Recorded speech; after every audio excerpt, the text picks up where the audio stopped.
Hi, I'm Ilene Graff, and this is the Greatest Day interview. And just hanging out with Nicole makes it a sort of, really, really good day.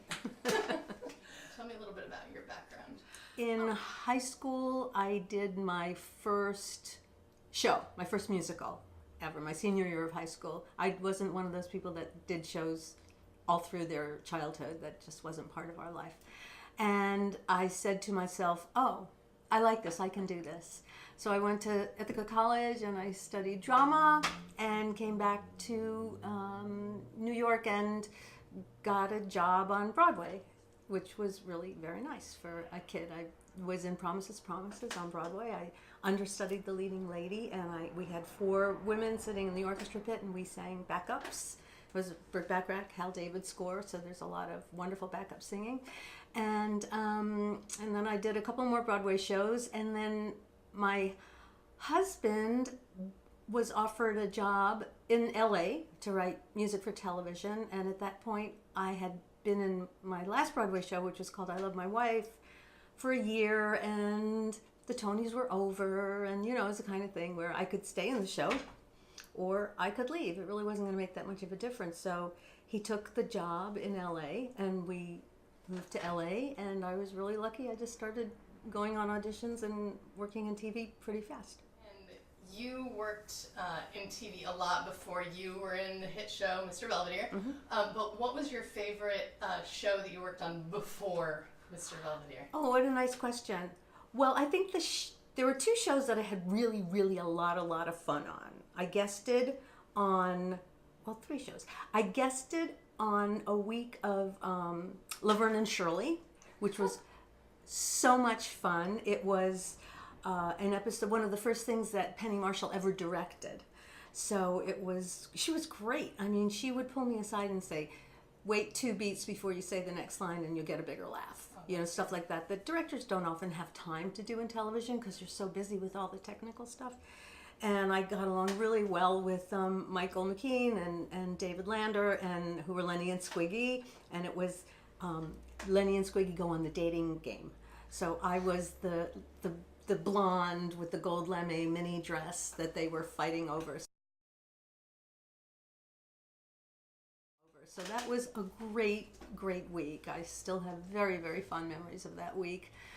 And I also loved working on Mork and Mindy. I guess did 3 times on Mork and Mindy. And to watch Robin Williams work was what an opportunity. And 2 of the episodes, Jonathan Winters was also on. So to watch Robin dealing with his mentor and his inspiration and his comedy, and watch the 2 of them go completely crazy together. And yet when the director said, okay, let's go, they were there. They were ready to work. They were so professional and so funny and so wonderful. So that's also a few weeks that I just remember with, say, I can't believe I had the opportunity to do that. It was so much fun. Yeah. What is another role that you really get recognized for? Three's Company. I did 1 episode of Three's Company, probably in 1980. I don't know. And it was a very funny episode. And that again was a wonderful, wonderful week. John Ritter was, he was an angel. He was so great.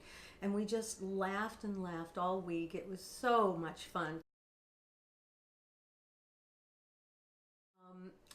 I get recognized from that one little episode of Three's Company almost as much as anything else I've ever done, and I don't get it. I just think that Three's Company fans are in another category. They know all the episodes. They're devoted, and it happens. I mean, I was in a diner in New York last year. And the guy behind the cash register is looking at me, and I'm used, when somebody starts that, they're looking at you, and you know what's coming. And he said, you were on the Three's Company where Jack was in the restaurant, and you were the girl upstairs. And I'm thinking, yes, why do you know that? It's adorable. It's just adorable. And it happens more than any other show. 1 episode. How did you get your audition for Mr. Belvedere. We'll go into that in just a little bit. And how do you prepare for your roles? The audition for Mr. It was just an agent submission. That was it. But the thing is, so the script comes back in the day when they used to deliver scripts to your door, which was very nice. You didn't have to print out anything. It didn't cost you anything. Not paper, not ink. You just got a whole script that someone brought to your door. And Bennett, my husband Ben, and I read it, and he said, "Oh, well, this is yours." I said, "What do you mean?" He said, "This has your name written all over it. You're going to get this. Don't worry about it."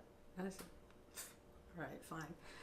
And I went in for my first audition, and it went well. And I came home and I said, yeah, it went really, really well. He said, "That's because it's your job." And and there weren't that many auditions. I find, and I'm sure you find, and most actors that I speak to, the jobs that were the easiest to get were the best jobs, because you walked in and you ticked all their boxes, and they didn't have to worry about that role anymore because you were the one. So why do they have to? They don't have to see you 17 times. They knew when you walked in the door and said hello that if you could act a little, it was going to be even better.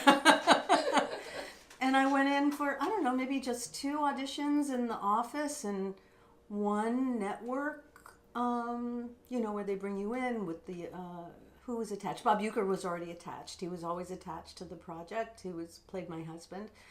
And there were some other people there who were in the final running for Mr. Belvedere and, whatever. And my network audition with Bob was like we'd been married for 100 years. I mean, we just started bantering back and forth, not on script, not on the book. Everything he threw at me, I could throw right back at him in terms of teasing or jokes or whatever. And I said, yeah, I got this one. He likes me. I like him. We're going to work well together. And that was that. And in terms of preparation, it was such a long time ago. I don't think I remember. I think I probably learned the lines. And I knew that I shouldn't stray from my personality. And I think on TV, it's who you are. I mean, there's acting involved, absolutely, but you just really have to be yourself because the audience knows that. They feel it. And is that also how you prepared for Heart of Dixie? Heart of Dixie was really fun to prepare for. I was all wrong. I did it all, my preparation was all wrong. I read the script and I had the show it wasn't on the air yet, and my concept from reading the script was not what it was at all. And I went in, and I had the accent down and the sort of bitchiness of the character and all of that, so that was fine. But I thought it was like a half-hour comedy because you don't get the whole script, you just get a few pages, you get your sides. So I didn't know what the whole thing was about. Luckily, I knew the casting director, and the director was I've known him for a million years. He's a greaser, those of us that did Grease in the original iterations on Broadway and those national tours we all think of ourselves as brothers and sisters, and he was the director, David Paymer. And I wasn't even dressed up because I thought it was like a casual little... And they said, well, no, they're very wealthy and very proper. And I went, oh, could I possibly have been more wrong about this? And we all laughed about it. But it just goes to show it doesn't matter what you're wearing. It just didn't... If I'd known that she was rich, I would have gotten all dressed up and been uncomfortable. Because it's just the essence of who you are, I think. What is a role that you're dying to play?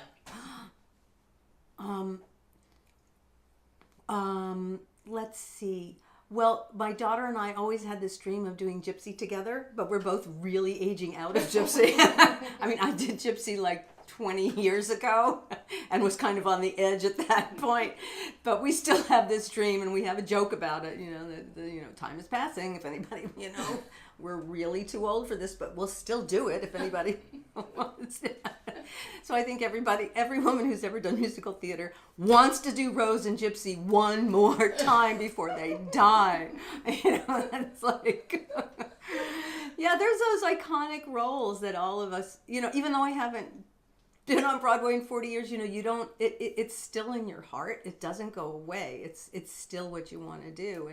It's like, I was meeting with some people about something a few months ago, and they said, well, what is it, what's like on your bucket list? I said, well, okay, I want to do another Broadway show before I die. Talking about dying. I want to sing with a symphony orchestra, which I've never done, and I want to do a Hallmark Christmas movie. God. How's that for a range of wants? What is the biggest change that you've seen in Hollywood? Whether in audition, whatever, however. Well, of course, technology is the biggest change, and what that's done to, something as simple as they don't deliver a script to your door anymore, to, you have to do your own auditions.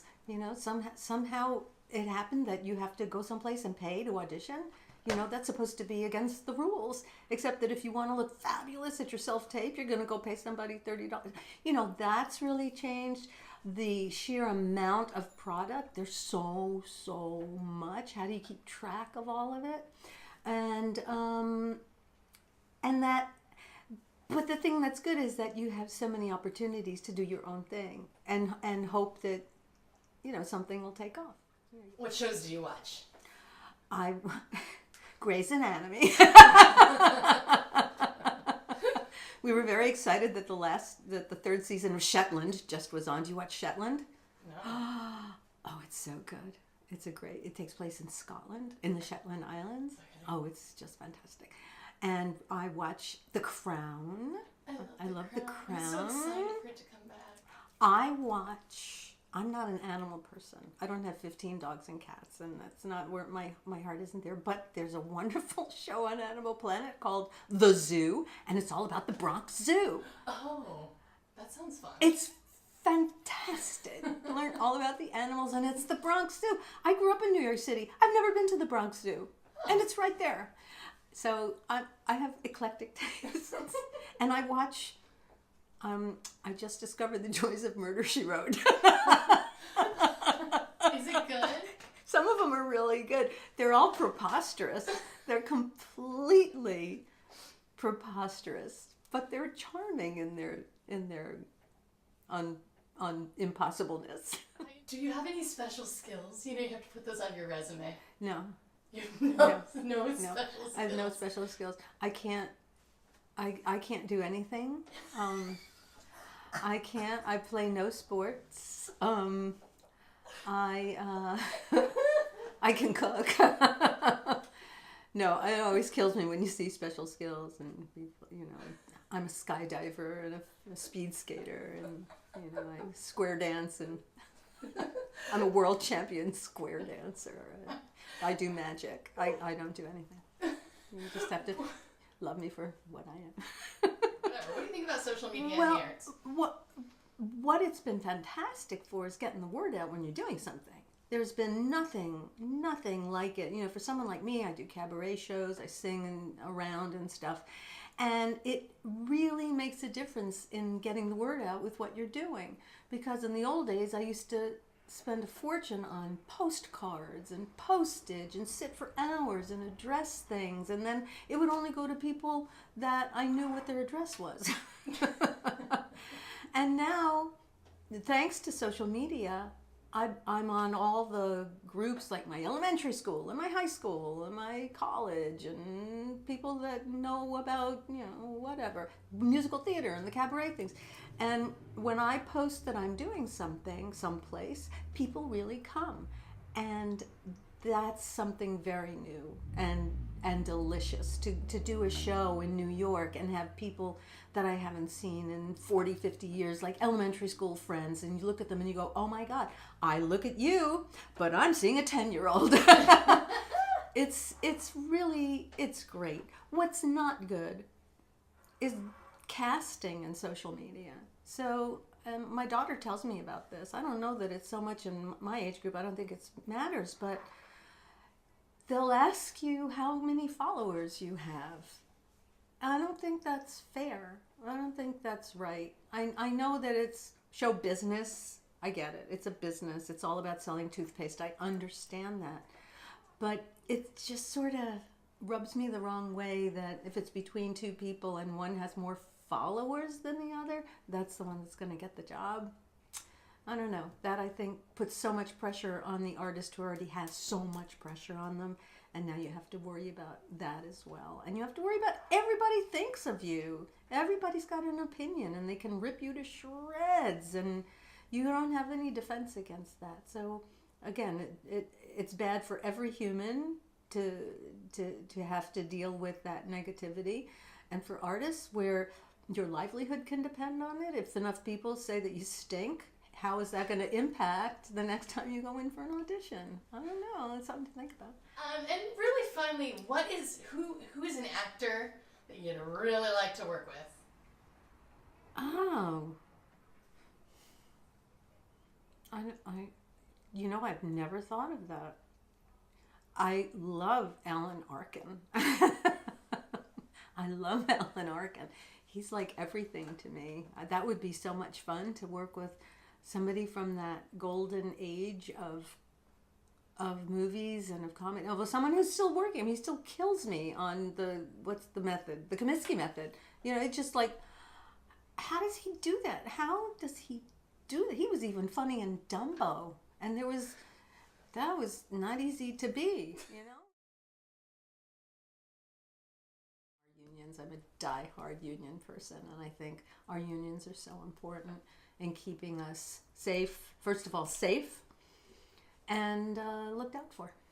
And another layer of protection that we have in the entertainment business, not just actors, but I think we all need to know that we have some sort of safety net because our work is so up and down and unpredictable, is the Actors Fund. Because the Actors Fund is a nonprofit social services organization that helps everybody who's in entertainment. It doesn't matter. It's not just actors. It's everybody. Grips and wardrobe and curtain pullers. Do they still have curtain pullers? It's probably all on the computer now, right?